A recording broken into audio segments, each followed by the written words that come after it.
नमस्कार, आपका स्वागत है एक और नई वीडियो में। गेहूं में डाल दे ये आइटम, बहुत ही आसान है तरीका, सालों साल नहीं लगेगा घुन। आइए जानते हैं।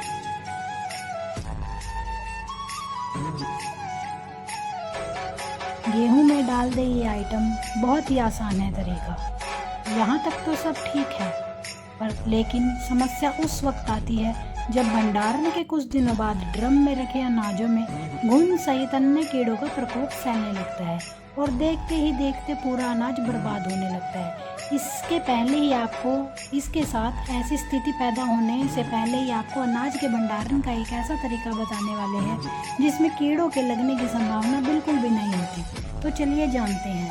भंडारण किए गए किसी भी अनाज में कीड़े लगने की संभावना उस समय प्रबल होती है जब अनाज में कहीं से हवा लग रही हो या फिर उसमें 10% से ज़्यादा नमी मौजूद हो। भंडारण के समय यदि आप इन पहलुओं को संभालने में सक्षम हैं तो फिर निश्चित हो जाइए कि भविष्य में दशकों तक आपकी फसल में कीड़े नहीं लगेंगे। यदि आप गांव में हैं और अनाज का भंडारण करना चाहते हैं तो सबसे पहले डेहरी को साफ कर अंदर से उसे प्लास्टिक से ढक दें।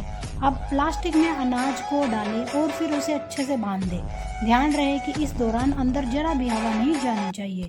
इसी प्रकार यदि आप शहर में हैं तो एक ड्रम को अच्छे से साफ कर लें, फिर उसके अंदर के भाग को प्लास्टिक से ढककर उसमें अनाज भर दें। ध्यान रहे कि अनाज के साथ आपको नीम की सूखी हुई पत्तियां और माचिस की तीलियां भी डालनी है। जानकारों की माने तो माचिस की तीली में फास्फोरस होता है जिसकी गंध किसी भी कीट को पसंद नहीं आती। इसी प्रकार नीम की सूखी हुई पत्तियां कीटों को अनाज में पनपने से रोकती हैं। ऐसे में भंडारण किया गया अनाज दशकों तक सुरक्षित रहता है। यहाँ गौर करने वाली बात यह है कि ड्रम या डेयरी में अनाज को रखने से पहले उसे धूप में अच्छे से सुखाकर ही भंडारित करें। Thanks for watching. Bye. See you next time.